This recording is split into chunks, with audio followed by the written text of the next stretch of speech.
പ്രിയമുള്ള എൻ്റെ വിദ്യാർത്ഥിനികളെ എല്ലാവരെയും ഞാൻ NIS all Kerala distance education എന്ന് പറയുന്ന നമ്മുടെ സ്ഥാപനത്തിൻ്റെ കീഴിലുള്ള ഓൺലൈൻ വീഡിയോയിലേക്ക് സ്വാഗതം ചെയ്യുകയാണ്. ഇന്ന് ഞാൻ നിങ്ങൾക്ക് മുമ്പിൽ പ്രസൻറ്റ് ചെയ്യുന്നത് NIS +2 data entry operation code number 336 എന്ന സബ്ജക്റ്റിൻ്റെ സാമ്പിൾ ക്വസ്റ്റ്യൻ പേപ്പർ സോൾവിംഗ് ആണ് നിങ്ങളുടെ മുമ്പിൽ അവതരിപ്പിക്കുന്നത്. 2 മാർക്കിൻ്റെ വിവിധ ക്വസ്റ്റ്യൻസും ആൻസറുകളാണ്. ആദ്യമായിട്ട് എൻ്റെ വീഡിയോ കേൾക്കുന്ന എല്ലാവരും ലൈക്ക് ചെയ്യുക, ഷെയർ ചെയ്യുക, കമൻറ്റ് ചെയ്യുക, സബ്സ്ക്രൈബ് ചെയ്യുക. നമുക്കറിയാം 2024 ഏപ്രിലും തുടർന്നുള്ള ബാച്ചിലും എക്സാം എഴുതുന്ന വിദ്യാർത്ഥികൾക്ക് ഇനി പുതിയ മോഡൽ ക്വസ്റ്റ്യൻ പേപ്പർ ആയിരിക്കും. പഴയ ക്വസ്റ്റ്യൻ പേപ്പർ നമുക്ക് ഫോളോ ചെയ്യാൻ പറ്റില്ല എന്നുള്ളത് നമ്മൾ അറിയിച്ചിട്ടുണ്ടായിരുന്നു. അപ്പോൾ പുതിയ സാമ്പിൾ ക്വസ്റ്റ്യൻ പേപ്പർ ആയിരിക്കും. അതുകൊണ്ട് തന്നെ നമുക്ക് മൊത്തം 10 ചാപ്റ്ററാണുള്ളത്. അതിൽ 4 ചാപ്റ്റർ നമുക്ക് ഒഴിവാക്കിയിട്ടുണ്ട് പബ്ലിക് എക്സാമിൽ നിന്ന്. ബാക്കി 6 ചാപ്റ്റർ തന്നെ നമുക്ക് പഠിക്കാനുള്ളത്. കഴിഞ്ഞ വർഷം വരെ 10 ചാപ്റ്റർ തന്നെ പഠിക്കണം. ഇത് പ്രാക്ടിക്കലുള്ള വിഷയം ആയതുകൊണ്ട് 60 മാർക്ക് പ്രാക്ടിക്കലാണ്. ബാക്കി വരുന്ന 40 മാർക്കാണ് തിയറി പരീക്ഷയ്ക്കായി വരുന്നത്. ആ 40 മാർക്കിൽ നമുക്ക് 6 മാർക്ക് അസൈൻമെൻറ്റിന് വേണ്ടിയിട്ട് അതിൽ നിന്ന് കട്ട് ചെയ്യും. ബാക്കി വരുന്ന 8 മാർക്ക് അസൈൻമെൻറ്റിന് വേണ്ടി കട്ട് ചെയ്യും. ബാക്കി വരുന്ന 32 മാർക്കായിരിക്കും നമുക്ക് സർട്ടിഫിക്കറ്റിൽ തിയറി പരീക്ഷയ്ക്ക് വരുന്നത്. ഓക്കെ, ഏകദേശം നമുക്ക് എഴുതിയിട്ട് 11 മാർക്ക് എഴുതി പാസ്സാകേണ്ടതാണ്. അതിൽ പ്രാക്ടിക്കൽ മാർക്കോ അസൈൻമെൻറ്റ് മാർക്കോ ഉൾക്കൊള്ളിക്കില്ല എന്നുള്ളതാണ് പറയുന്നത്. അപ്പോൾ നമ്മൾ ക്വസ്റ്റ്യൻസിലേക്ക് പോവുകയാണ്. നമുക്കിതിൻ്റെ എക്സാമിൻ്റെ ടൈം 2:30 മണി മുതൽ 4 മണി വരെയാണ്. 1.5 മണിക്കൂറോളം. മറ്റുള്ള എക്സാമൊക്കെ 3 മണിക്കൂർ ആയതുകൊണ്ട് ഇത് ക്വസ്റ്റ്യൻ പേപ്പർ 40-ലായതുകൊണ്ട് നമുക്ക് 1.5 മണിക്കൂർ കൊണ്ട് എക്സാം കഴിയും. ഓക്കെ, അപ്പോൾ ക്വസ്റ്റ്യൻസ് ഞാൻ വായിക്കാണ്. ആൻസർ നിങ്ങൾക്ക് ഈ 1 വേർഡ് ക്വസ്റ്റ്യൻസൊക്കെ ആൻസറുകൾ ഇംഗ്ലീഷിൽ തന്നെ എഴുതാം. ഇപ്പോൾ ഷോർട്ട് കട്ട് കീ, അതേപോലെ തന്നെ ചെറിയ ഒബ്ജക്റ്റീവ് ആൻസറൊക്കെ ഇംഗ്ലീഷിൽ തന്നെ എഴുതാം. 2 മാർക്കിൻ്റെ വിവരിച്ച് എഴുതുന്ന ആൻസറുകൾ ഉണ്ടാവും. അത് നിങ്ങൾക്ക് മീഡിയം ഏത് വേണമെങ്കിലും സെലക്ട് ചെയ്യാം. ഇംഗ്ലീഷാണ് ഇംഗ്ലീഷിൽ എഴുതാം, മലയാളമാണ് മലയാളത്തിൽ എഴുതാം. അല്ലാത്തതൊക്കെ നിങ്ങൾ പരമാവധി ഇംഗ്ലീഷിൽ തന്നെ എഴുതാൻ നോക്കും. അതിൽ നമുക്ക് 9ാമത്തെ ചോദ്യം മുതലാണ് 2 മാർക്കിൻ്റെ വരുന്നത്. സ്റ്റേറ്റ് ഇത് true or false any two ആണ്. ശരിയോ തെറ്റോ ഏതെന്ന് കണ്ടുപിടിക്കുക എന്നുള്ള. നമുക്ക് ഒരു 4 ഐറ്റം തന്നിട്ടുണ്ട്. അതിൽ ഏതെങ്കിലും 2 എഴുതിയാൽ മതി. 4 ആൻസർ ചെയ്യണമെന്നില്ല, നിങ്ങൾക്ക് അറിയുന്ന ഏതെങ്കിലും 2. അതിൽ ഫസ്റ്റ് ഒന്ന് തന്നെ end key move the cursor to the beginning of a line എന്നാണ്. എൻഡ് കീ സാധാരണ നമ്മൾ കീബോർഡിൽ എൻഡ് കീ ഉണ്ടാവും. ആ എൻഡ് കീ ഉപയോഗിക്കുന്നത് ഒരു ലൈന് മൂവ് ചെയ്യാൻ വേണ്ടിയിട്ടാണ്. ഒരു ലൈന് നമ്മൾ ടൈപ്പ് ചെയ്യുമ്പോൾ അതങ്ങനെ തുടങ്ങാൻ വേണ്ടിയിട്ടാണ് എൻഡ് കീ ഉപയോഗിക്കുന്നത്. അത് തെറ്റാണ്. എൻഡ് എന്ന് പറഞ്ഞാൽ അവസാനിക്കുക എന്നുള്ളതാണ്. അവസാനിക്കാൻ വേണ്ടിയിട്ടാണ് നമ്മൾ ഉപയോഗിക്കുന്നത്. അപ്പോൾ അത് തെറ്റാണ്. 2ാമത്തേത് പറഞ്ഞാൽ backspace key delete the character of the left of the cursor അല്ലേ. അതായത് ബാക്ക് സ്പേസ്, അതായത് സാധാരണ നമ്മൾ മൗസിൻ്റെ ലെഫ്റ്റ് ബട്ടൺ നമ്മൾ എവിടെയാണോ ടൈപ്പ് ചെയ്തത് അതിൻ്റെ അവസാനത്തിൽ കൊണ്ട് ക്ലിക്ക് ചെയ്തിട്ട് ബാക്ക് സ്പേസ് അടിച്ചു കഴിഞ്ഞാൽ ഡിലീറ്റ് ആയി പോകും. അത് ശരിയാണ്, ട്രൂ ആണ്. 3ാമത്തെ home key used to return to the main page of the home. ഇതാണ് ഹോം കീ എന്ന് പറയുന്നത്. നമ്മൾ റിട്ടേൺ ടു മെയിൻ പേജിലേക്ക് വരാൻ വേണ്ടിയിട്ടാണ് ഹോം ബട്ടൺ ഉപയോഗിക്കുന്നത്. അത് ശരിയാണ്, ട്രൂ ആണ്. Page up key used to scroll upward through a document quickly ആണ്. പേജ് അപ്പ് എന്ന് പറയുന്നത് സ്ക്രോൾ ചെയ്യാനാണ്.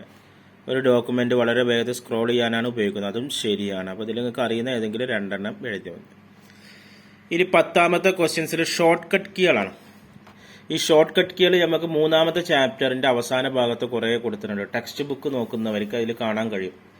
3ാമത്തെ ചാപ്റ്ററിന്റെ അവസാന ഭാഗത്ത് ഒരുപാട് ഷോർട്ട് കട്ട് കീ ഉണ്ട്. അത് നിങ്ങൾ പഠിക്കേണ്ടതാണ്. ഗൈഡിലുണ്ടെങ്കിൽ ഗൈഡ് ഉപയോഗിക്കുന്നവർ അത് നോക്കി പഠിക്കാം. ഓക്കെ, ഗൈഡിലില്ലെങ്കിൽ ടെക്സ്റ്റ് ബുക്കിൽ നോക്കിയിട്ട് പഠിക്കേണ്ടതാണ്. അപ്പോൾ ഞാൻ ഓരോരോ ഷോർട്ട് കീസ് ഓരോന്നായിട്ട് ഞാൻ വായിക്കാണ്. അതിൽ ഫസ്റ്റ് ഷോർട്ട് കട്ട് കീ എന്ന് പറഞ്ഞാൽ നമുക്ക് 4 ക്വസ്റ്റ്യൻസ് തന്നിട്ടുണ്ട്. അതിൽ നമുക്ക് ഏതെങ്കിലും 2 എഴുതിയാൽ മതി. Okay, first shortcut key പറയുന്നത് കട്ട് ചെയ്യാൻ വേണ്ടിയിട്ട് ഏതാണ് ഉപയോഗിക്കുന്നത് എന്നുള്ളതാണ് ചോദ്യം വന്നിട്ട്. ഓക്കെ, അപ്പോൾ നമ്മൾ ഏത് ചെയ്യണമെങ്കിലും കട്ട് ചെയ്യണമെങ്കിൽ നമുക്ക് ഒന്നില്ലെങ്കിൽ ഇതിൻ്റെ ഒരു കീ ആണ് ചോദിച്ചിരിക്കുന്നത്. ഓപ്ഷൻസ് പല രീതിയിലും ഉണ്ട്. Ctrl+X ആണ്. നമ്മൾ കീബോർഡിൽ കൺട്രോളും എക്സ് 2 പാടും ഒരുമിച്ച് പ്രസ് ചെയ്യണം. എന്നാലാണ് നമുക്ക് എഴുതിയുള്ളൂ. Ctrl+X. അതിൽ ആദ്യം കൺട്രോളും പിന്നെ എക്സ് അടിച്ചുകൊണ്ട് കാര്യമില്ല, 2 ഒരുമിച്ച് ക്ലിക്ക് ചെയ്യണം. കൺട്രോൾ ബട്ടണും എക്സ് ബട്ടണും ക്ലിക്ക് ചെയ്ത് കഴിഞ്ഞാൽ കട്ട് ചെയ്യും എന്നുള്ളതാണ്. അപ്പോൾ അതിൽ നമ്മൾ ആദ്യം സെലക്ട് ചെയ്യണം. മൗസ് ഉപയോഗിച്ച് നമ്മൾ എന്താണ് നമ്മൾ ടൈപ്പ് ചെയ്തതെങ്കിൽ ആ കാര്യങ്ങൾ സെലക്ട് ചെയ്താലാണ് കട്ടാകുള്ളൂ. ഓക്കെ. പിന്നെ കോപ്പി ചെയ്യാൻ എന്താണ് ഉപയോഗിക്കുന്നതാണ്, അതിന് Ctrl+C ആണ്.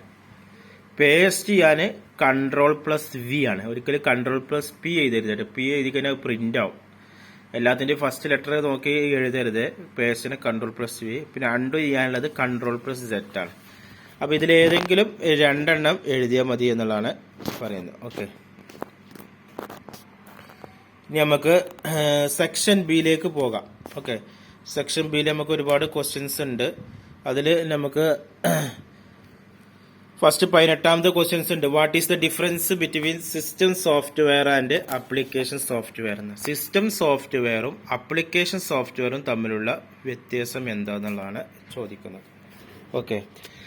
അപ്പോൾ ഇതിന്റെ ആൻസർ നമുക്ക് കറക്റ്റായിട്ട് നമ്മുടെ ഗൈഡിൽ വ്യക്തമായിട്ട് കൊടുത്തിട്ടുണ്ട്. ഓക്കെ. ഗൈഡിൽ ഞാൻ പേജ് നമ്പർ പറയാം. സിസ്റ്റം സോഫ്റ്റ്വെയർ ഫസ്റ്റ് ചാപ്റ്റർ തന്നെ അത് പറയുന്നുണ്ട്. ടെക്സ്റ്റ് ബുക്കിലുള്ളവർ കയ്യിൽ ഇംഗ്ലീഷിലും ഉണ്ടാവും സിസ്റ്റം സോഫ്റ്റ്വെയർ എന്താണെന്നുള്ളതും ആപ്ലിക്കേഷൻ സോഫ്റ്റ്വെയർ എന്താണെന്നുള്ളത് ഫസ്റ്റ് ചാപ്റ്ററിൽ ഏകദേശം 16ാമത്തെ പേജിൽ പറയുന്നുണ്ട്. ഓക്കെ. എന്താണ് സിസ്റ്റം സോഫ്റ്റ്വെയർ, എന്താണ് ആപ്ലിക്കേഷൻ സോഫ്റ്റ്വെയർ എന്നുള്ളത് വ്യക്തമായിട്ട് പറയുന്നുണ്ട്. Okay. System software set of program responsible running the computer. ഇംഗ്ലീഷിൽ എഴുതുന്നവർ ഇങ്ങനെ തന്നെ എഴുതണം. Controlling various operation of a computer, system management computer. System software to operating system അല്ലെങ്കിൽ യൂട്ടിലിറ്റീസ് ആണ്. സിസ്റ്റം സോഫ്റ്റ്വെയർ എന്ന് പറഞ്ഞാൽ കമ്പ്യൂട്ടർ സിസ്റ്റം സജീവമാക്കുന്നതിനും സിസ്റ്റത്തിൽ ഹാർഡ്വെയർ ഘടകങ്ങളെ നിയന്ത്രിക്കലും സംയോജിപ്പിക്കലുമാണ് ഇതിന്റെ പ്രാധാന്യം. സിസ്റ്റം സോഫ്റ്റ്വെയറിനെ 2ആയി തരംതിരിക്കാം. ഓപ്പറേറ്റിംഗ് സിസ്റ്റം, യൂട്ടിലിറ്റി എന്നുള്ളതാണ്. അത്ര മതി. ഓക്കെ. ഇപ്പോൾ ഒരു മാർക്കിനുള്ളതായി. ഇനി ആപ്ലിക്കേഷൻ സോഫ്റ്റ്വെയർ എന്നുള്ളത് set of program written to perform specific task ആണ്. ചില പ്രത്യേക കാര്യങ്ങൾ, ഒരു പ്രത്യേക പ്രശ്നം പരിഹരിക്കുന്നതിന് അല്ലെങ്കിൽ ഒരു നിർദ്ദിഷ്ട ജോലി ചെയ്യുന്നതിന് രൂപകൽപ്പന ചെയ്ത ഒന്നോ അതിലധികമോ പ്രോഗ്രാമുകളുടെ ഒരു കൂട്ടമാണ് ആപ്ലിക്കേഷൻ സോഫ്റ്റ്വെയർ. അതിൽ ജനറലൈസ്ഡ് പാക്കേജ് ഉണ്ട്, കസ്റ്റമൈസ്ഡ് ഒക്കെ ഉണ്ട്. നമ്മളെ മൈക്രോസോഫ്റ്റ് വേർഡും എക്സലും പവർ പോയിന്റ് ഒക്കെ ആപ്ലിക്കേഷൻ സോഫ്റ്റ്വെയറിൽ വരുന്നതാണ്. ഇപ്പോൾ 2 മാർക്കിന് അത്ര മതി. ഇനി ഇതറിയാത്തവർക്ക് ചോദ്യമുണ്ട്. What is computer language and is classify. Computer ഭാഷകൾ ഏതൊക്കെയാണ്, അതിന്റെ തരംതിരിക്കൽ എന്തൊക്കെയാണ്. അതേ ചാപ്റ്ററിൽ തന്നെ 17ാമത്തെ ക്വസ്റ്റ്യൻസ് ഉണ്ട് കേട്ടോ. Language are the means of communication normally people interact which ഇത്തരത്തിൽ ലാംഗ്വേജ് എന്നാണ്. അതായത് ആശയവിനിമയത്തിനാണ് ഭാഷ ഉപയോഗിക്കുന്നത്. മനുഷ്യർ തമ്മിൽ സംസാരിക്കുന്ന പലതരം ഭാഷ ഉപയോഗിച്ചാണ്. അതുപോലെ തന്നെ കമ്പ്യൂട്ടറുമായി ആശയവിനിമയം നടത്തുവാനും ഒരു ഭാഷ ആവശ്യമാണ്. ഈ ഭാഷ കമ്പ്യൂട്ടർ ഉപയോഗിക്കുന്ന ആളിനും മനസ്സിലാകണം. മലയാള ഭാഷക്കും ഇംഗ്ലീഷ് ഭാഷക്കും ഗ്രാമർ നിയമങ്ങളുള്ള പോലെ കമ്പ്യൂട്ടർ ഭാഷക്കും നിയമങ്ങളുണ്ട്. ഇതാണ് സിന്റാക്സ് എന്ന് പറയുന്നത്. ഇപ്പോൾ 2 മാർക്കിന്റെ ക്വസ്റ്റ്യൻ ആയതുകൊണ്ട് അതിന്റെ വിവിധ തരങ്ങൾ നിങ്ങൾ പോയിന്റ് മാത്രം എഴുതിയാൽ മതി, വിവരിച്ച് എഴുതണമെന്നില്ല. ലോ ലെവൽ ലാംഗ്വേജ് ആണ് കമ്പ്യൂട്ടർ ലാംഗ്വേജിന്റെ പലതരത്തിൽ. അതേപോലെ തന്നെ മെഷീൻ ലാംഗ്വേജ് ഉണ്ട്, അസംബ്ലി ലാംഗ്വേജ് ഉണ്ട്, ഹൈ ലെവൽ ലാംഗ്വേജ് ഉണ്ട്. അതിൽ തന്നെ ബേസിക്, കോബോൾ. ഇതൊക്കെ 5 മാർക്കിനാണെങ്കിൽ ഈ പോയിന്റുകളൊക്കെ വിവരിച്ച് എഴുതണം. 2 മാർക്കിനാണെങ്കിൽ എന്താണ് കമ്പ്യൂട്ടർ ലാംഗ്വേജ് എഴുതുക, അതിന്റെ ടൈപ്പുകൾ ലോ ലെവൽ, മെഷീൻ ലാംഗ്വേജ് അങ്ങനെ പറഞ്ഞിട്ട് എഴുതാം. ഈ ലോ ലെവലിലാണ് മെഷീൻ ലാംഗ്വേജും അസംബ്ലിയും വരുന്നത്. ഓക്കെ. ഹൈ ലെവൽ ലാംഗ്വേജിലാണ് ബേസിക്, കോബോൾ അങ്ങനെ പോയിന്റുകൾ എടുത്ത് എഴുതിയാൽ മതി. ഓക്കെ. അത് ഗൈഡിൽ നമുക്ക് 18, 19, 20 പേജിലുണ്ട്. ടെക്സ്റ്റ് ബുക്കിലും ഇംഗ്ലീഷിലും വിവരിച്ച് കൊടുത്തിട്ടുണ്ടാവും. ഇനി അടുത്ത ക്വസ്റ്റ്യൻസ് 19ാമത്തെ ലാസ്റ്റ് 2 മാർക്കിന്റെ ക്വസ്റ്റ്യൻസ് ആണ്. ക്വസ്റ്റ്യൻസ് ഒരുപാടുണ്ട്, പക്ഷെ നമുക്ക് ആൻസർ വളരെ ചുരുക്കമുള്ളൂ. അത് ദീപാൻഷു വാസ് ടീച്ചിങ് ആണ്. ബേസിക് ഓഫ് കമ്പ്യൂട്ടേഴ്സ് ആണ്. ബേസിക് കമ്പ്യൂട്ടേഴ്സിനെ കുറിച്ച് ടീച്ച് ചെയ്യാണ് ഹിസ് ഫ്രണ്ട് രാഹുലിന് വേണ്ടി. He asked about the part അല്ലെങ്കിൽ unit of CPO after description ആണ്. Help Rahul to name the part of unit of CPO. ഇതിൽ ക്വസ്റ്റ്യൻസ് വരാൻ പോകുന്നുള്ളൂ. Which is responsible for addition. നമ്മൾ ഏതൊക്കെയാണ് അഡീഷൻ ഉപയോഗിക്കുന്നത്, സബ്സ്ട്രാക്ഷൻ ഉപയോഗിക്കുന്നത്, multiplication, division, logic and comparison. ഇതിന്റെ ആൻസർ നമുക്ക് ഫസ്റ്റ് ചാപ്റ്ററിൽ വരുന്നുണ്ട്. നമ്മൾ അഡീഷൻ ചെയ്യാനും മൾട്ടിപ്ലിക്കേഷൻ ചെയ്യാനും സബ്സ്ക്രൈബ് ഇതിനൊക്കെ നമ്മൾ സബ്സ്ട്രാക്ട് ചെയ്യാനൊക്കെ നമ്മൾ ഏതാണ് ഉപയോഗിക്കുന്നത്, അതിൽ ഉപയോഗിക്കുന്നതാണ് നമ്മൾ അരിതമാറ്റിക് ലോജിക്കൽ യൂണിറ്റ് എന്ന് പറയുന്നുണ്ട്. The major operation performed the ALU addition, subtraction, multiplication, division, logic. അപ്പോൾ അരിതമാറ്റിക് ലോജിക് യൂണിറ്റ് എന്ന് ആൻസർ എഴുതാം. ഓക്കെ. ഇനി അതല്ല വേറെ ക്വസ്റ്റ്യൻ, അതിൽ 2ാമത്തെ ഒരു ക്വസ്റ്റ്യൻസ് ഉണ്ട്. Which takes care of step by step processing of all operation inside the computer ആണ്. അതായത് കമ്പ്യൂട്ടറിന്റെ എല്ലാ പ്രവർത്തനങ്ങളും നമ്മൾ ഏകോപിച്ച് നടക്കുന്നതാണ്. അതിന് പറയുന്നതാണ് കൺട്രോൾ യൂണിറ്റ് കേട്ടോ. അതിന്റെ ആൻസർ ഇതാ.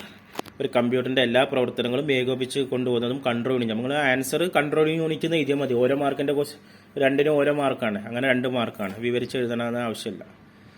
കമ്പ്യൂട്ടറിലേക്ക് ആവശ്യാനുസരിച്ച് വിവരങ്ങൾ എത്തിക്കുന്നതും മെമ്മറിയിൽ ശേഖരിച്ച് വെക്കുന്നതിനും ഔട്ട്പുട്ടിലേക്ക് നിർദ്ദേശങ്ങൾ എത്തിക്കുന്നതൊക്കെ എന്താണ്, കൺട്രോൾ യൂണിറ്റ് ആണ്. ഇത്രയാണ് വരുന്നത്. ഇതുമായി ബന്ധപ്പെട്ട എന്തെങ്കിലും സംശയങ്ങളുണ്ട് ചോദിക്കാം.